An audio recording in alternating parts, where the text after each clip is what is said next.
Hello gorgeous soul, welcome to your monthly June astrology. I'm so sorry for the delay in getting this up, but first, before I begin, I would like to express my heartfelt solidarity to what is going on in America, witnessing the horrendous death of George Floyd, which basically, this stuff goes on all the time. It happened to get caught on camera, which has created, hopefully, the whole world ready to stand up and say enough. We are all equal. We cannot live in a society where black people are treated in the way that they are. It is horrendous and it has to stop. So I understand that what is going on at the moment. I also understand every people have got very different viewpoints about the way it should be handled, but we are in an astrological time where there is a revolutionary energy in the air. Now, of course, the revolution can happen and manifest in many ways, but thanks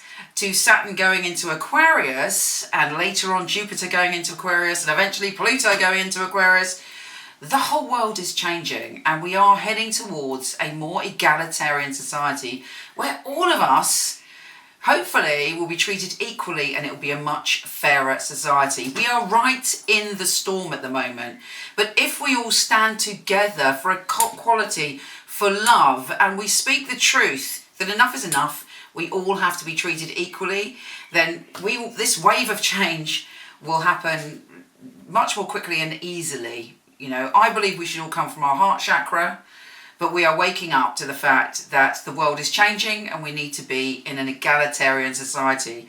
We're in full-on retrograde season at the moment, and on top of that, it's eclipse season. It's about things happening, like for instance this full moon right at the beginning of June, where we don't see exactly the power of it until afterwards. I urge everyone towards peace, towards love, and to making a soul change for the benefit of us all. Here's your monthly astrology.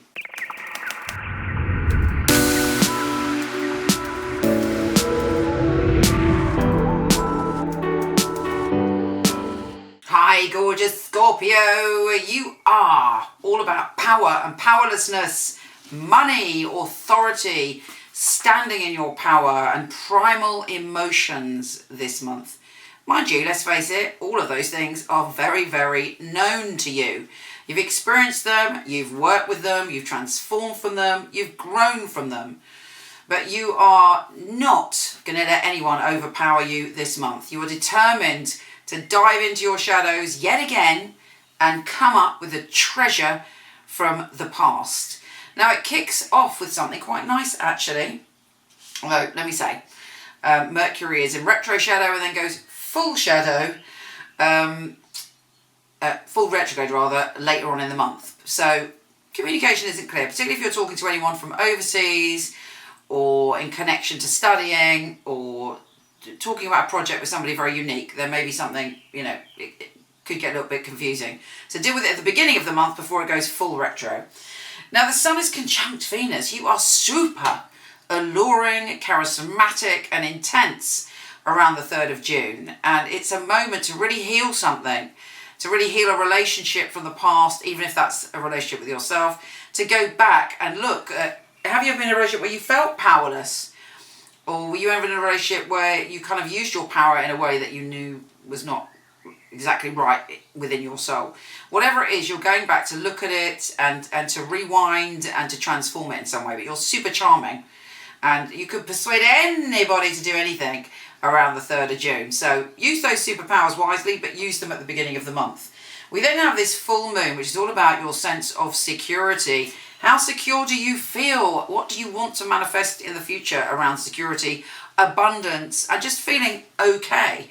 This full moon is a little bit dicey because A, it's an eclipse, and B, it's opposing Venus and squaring Mars. So that creates conflict, that creates intensity, that creates everybody's emotions being really intense, and it's about dealing with that. But as the most intense sign, as someone not frightened of deep emotions, you'll probably do quite well.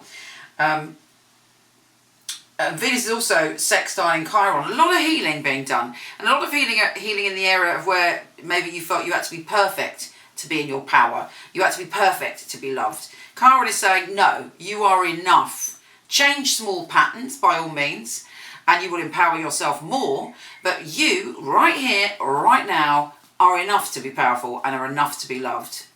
And that's a really important message for you this month, because when you get that, lots of things shift and change. God, it's really hot in this room, so forgive me perspiring in front of you. Mercury is retrograde, as I said, from the 18th UK time. And then we have something really interesting. We have the Sun joining forces with the North Node in Gemini. And for you, it's again all about your power. So you're going through a situation where you're seeing and getting glimpses of your future self. It's about who we're evolving to be, how we are growing, where we see ourselves in the future. You know, the South Node is about our past life karma, the karma we came in this world with. And the North Node is about the karma and the energy and the growth of our soul on this journey on Earth. But on that day, you should be feeling super confident about your future self and where you're going. You just sense it in your heart that it's going to be okay. And there may be some important information coming to you about how you can truly speed up your journey and step into that glorious power that is within you.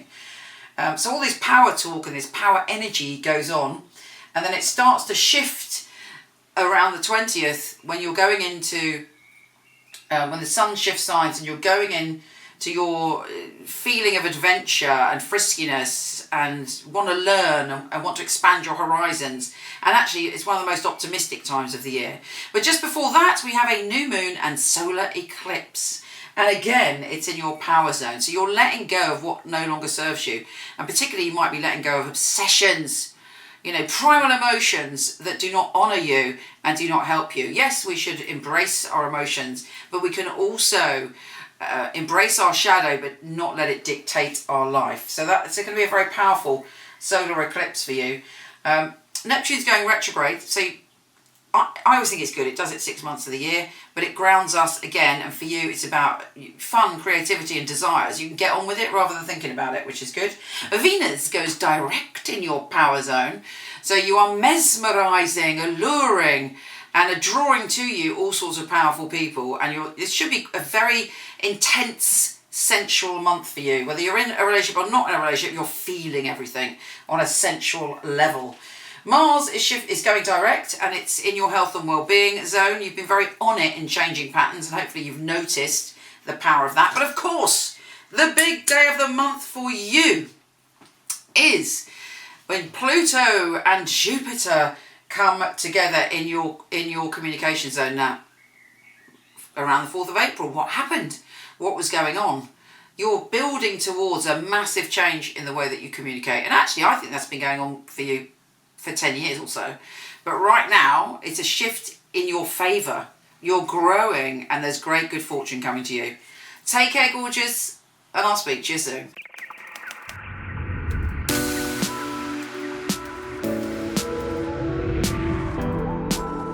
Hi gorgeous, before you go, check out my new film on my fabulous psychics. A lot of people ask me for readings, I don't do them anymore, but for over 20 years I've had an award-winning team of psychics that I truly hand-pick. So check out the film, let me know what you think. The purpose of a reading, I feel, is very much to inspire people and to empower people. It's about hope, it's about guidance. Using a phone or being with you, it will be the same because the matter is spiritual. It's very important for me that the client feels spirit with them. So it was a psychic reading. I don't remember the readings right after because it's not myself giving that, it's actually coming from spirit. And it is a bit like a three-way conversation. I've got the person on the phone, I've got me, and I've got another voice that's telling me things. I even shock myself, things that I come up with, and I think, how did I get that? I'm channeling messages only for one purpose, to help people. It's been able to help somebody have a map back to where they've got lost from. My priority is to connect to your truth and have the best life that you can have. I think in my readings people feel a sense of a safe space where they can really be themselves, let go. You need a feeling of being understood because reading should be empowering. I will make sure when the reading is finished that you're happy with everything. I couldn't do anything else. It's part of who I am. It's what I came here for, obviously. And when they come back and tell you they've got their dream job or the love of their life, that really makes me feel like I'm valued. I love to hear a sigh of relief. A lot of weight has been lifted off their shoulders. We have the answers that we are looking for within ourselves. I know I have the tools to help you. Everything begins and ends with you.